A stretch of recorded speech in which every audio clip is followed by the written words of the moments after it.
घोषणा द्या, घोषणा द्या. राष्ट्रपिता महात्मा गांधींचा, राष्ट्रपिता महात्मा गांधींचा, अरे घर आमच्या हक्काचं, अरे कोण म्हणतं देणार नाही, घेतल्याशिवाय घर आमच्या हक्काचं, नाही कुणाच्या बापाचं, अरे घर आमच्या हक्काचं, नाही कुणाच्या बापाचं. बोल किसाना हल्ला बोल, बोल गरीबा हल्ला बोल, बोल तरुणा हल्ला बोल, भांडवलशाही पे हल्ला बोल, भ्रष्टाचार पे हल्ला बोल, हल्ला बोल, हल्ला बोल, अरे बोल रे दादा, हल्ला बोल, बोल रे मामा, हल्ला बोल, बोल रे मामी, हल्ला बोल, बोल रे सध्या, हल्ला बोल, अरे हल्ला बोल. आणि ते एनडीएला पाहिजे होतं म्हणून त्यांनी महाराष्ट्र सरकारला सांगितलं आणि तुम्ही पुनर्वसन याला हटवा. मग महाराष्ट्र सरकारने खाजगी विकसक संजय काकडे किंवा काकडे कन्स्ट्रक्शन यांना दिलं आणि तो 40-60चा फॉर्म्युला होता. 60 त्यांना वारजे माळवाडीला पुरेसा प्लॉट दिला, त्यात तुम्ही खाजगी पैसे गोळा करायचे, फ्लॅट विकायचे आणि 40मध्ये सगळं पुनर्वसन करायचं. हा त्रिपक्षीय करार झाला. म्हणजे कलेक्टर महाराष्ट्र शासनाचा प्रतिनिधी म्हणून, त्याच्यानंतर विकसक काकडे कन्स्ट्रक्शन आणि हे सर्व लोक आणि एक यादी झाली 401 लोकांची. आता त्या 401 लोकांना यादी द्यायला पाहिजे, तर यांचा 7-12 नाही किंवा काही कारणं काढून. आणि असा आम्हाला शंका आहे की तिथे दुसरे लोक भरलेले आहेत. आता तिथे 366 लोक आहेत, बिल्डिंग बांधलेले आहेत. मग मूळचे जे 401 आहेत त्याच्यामधले हे वजा झाल्यावर आणि याच्यात काही मूळचे काही राहिलेत का, तर माझ्याकडे हे 15 लोक यल्लाप्पा जामवंतराव यांच्याबरोबर आले आणि मी त्यांना सांगितलं तुम्हाला कुठल्याही मार्गाने कोर्टाने वगैरे सोडवायचं सोडवा, आमच्याकडे सत्याग्रही मार्ग आहे.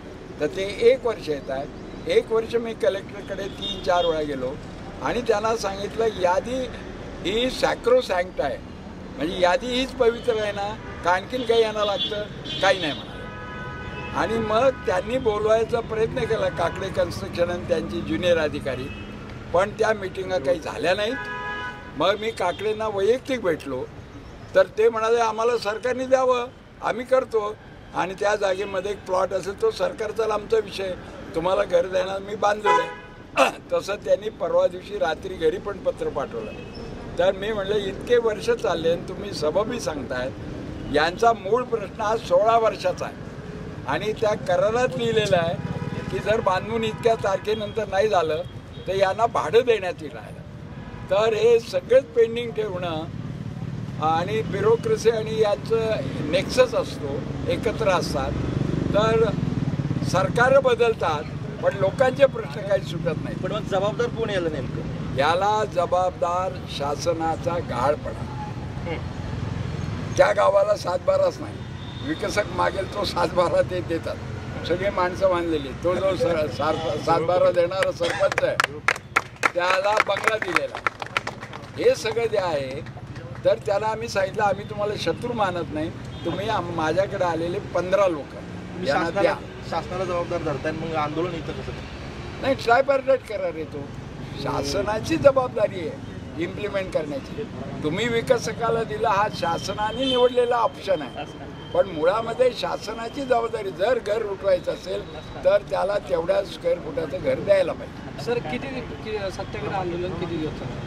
हे सत्याग्रह आंदोलन अखंड झालं. सत्याग्रहाचं शास्त्र आहे की मागणी अतिशय किमान पाहिजे, समोरच्या पार्टीला शत्रू मानायचं नाही, प्रतिपक्ष मानायचं आणि तो मिटेपर्यंत, तुरुंगात जाईपर्यंत हे चालूच राहणार. तुरुंगातून सुटले तर परत येणार. आणि माझा याच्यातला सहभाग असा आहे की रोज मी इथे येणार तासभर आणि ज्या वेळेला तुरुंगात असेल तेव्हा कुठूनही येऊन तुरुंगात जाणार त्यांच्याबरोबर.